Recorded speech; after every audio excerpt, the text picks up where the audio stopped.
যে এখনকার ডক্টররাও বলেন এই কথাটা, সকালবেলা একটু বেশি খেতে হয়, সকালবেলা একটু বেশি হেভি ফুড নিতে হয়, দুপুরে তার চেয়ে একটু কম, রাতে আরও কম।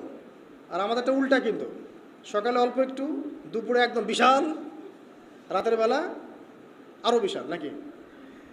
তো নিয়মটা হচ্ছে এই যে সকালে খেতে হয় বেশি, সারাদিন আপনাকে কাজ করতে হবে, সকালে আপনাকে বেশি হাইজেনিক ভালো ফুড খেতে হবে, দুপুরে তার চেয়ে একটু কম, আর রাতে তার চেয়েতে কম। এভাবে খেতে পারলে প্রফিটিক খাওয়া হবে ইনশাল্লাহ। আর খাবার আমাদের সুন্না মতো খাওয়ার দরকার নেই, নবী সাল্লাল্লাহু আলাইহি ওয়াসাল্লামের সুন্না মতো খায়। আমাদের সুন্নাটা কেমন? আমরা 7 পেট খাই। কয় পেট?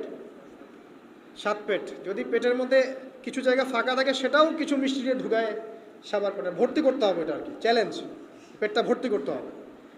আর নবী সাল্লাল্লাহু আলাইহি ওয়াসাল্লাম খেতেন এভাবে যে পেটটাকে 3 ভাগ করতেন, 1 ভাগ খাবার খেতেন, 1 ভাগ তিনি পানীয় পান করতেন, আর 1 ভাগটা ফাঁকা রাখতেন।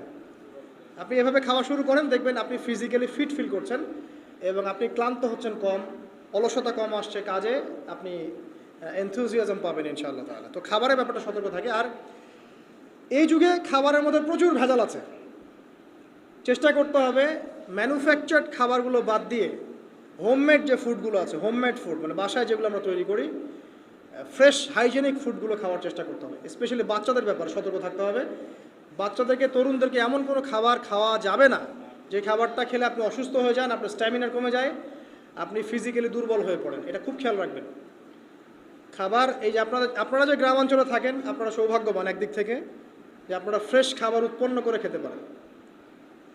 শেষ জামানায় খাবারের মধ্যে খুব ভেজাল আসবে, এটা বিভিন্ন হাদিস দিয়ে মেলানো যায়, আমি ওদিকে যাচ্ছি না, একটু কনক্লুশন বললাম, শেষ জামানায় খাবারের প্রচুর ভেজাল আসবে। তো এই ভেজালগুলো থেকে দূরে থাকতে হলে আমাদেরকে হাইজেনিক ফুডের দিকে ফোকাস করতে হবে এবং প্রোডাক্ট খাবার উৎপন্ন করে খেতে পারলে খুব বেশি ভালো হয়, না পারলে রুট লেভেল থেকে খাবার নিয়ে আসতে হবে। আর অ্যাটলিস্ট ম্যানুফ্যাকচার যে খাবারগুলো বাজারে ঘোরাফেরা করে এগুলো অ্যাভয়েড করতে হবে।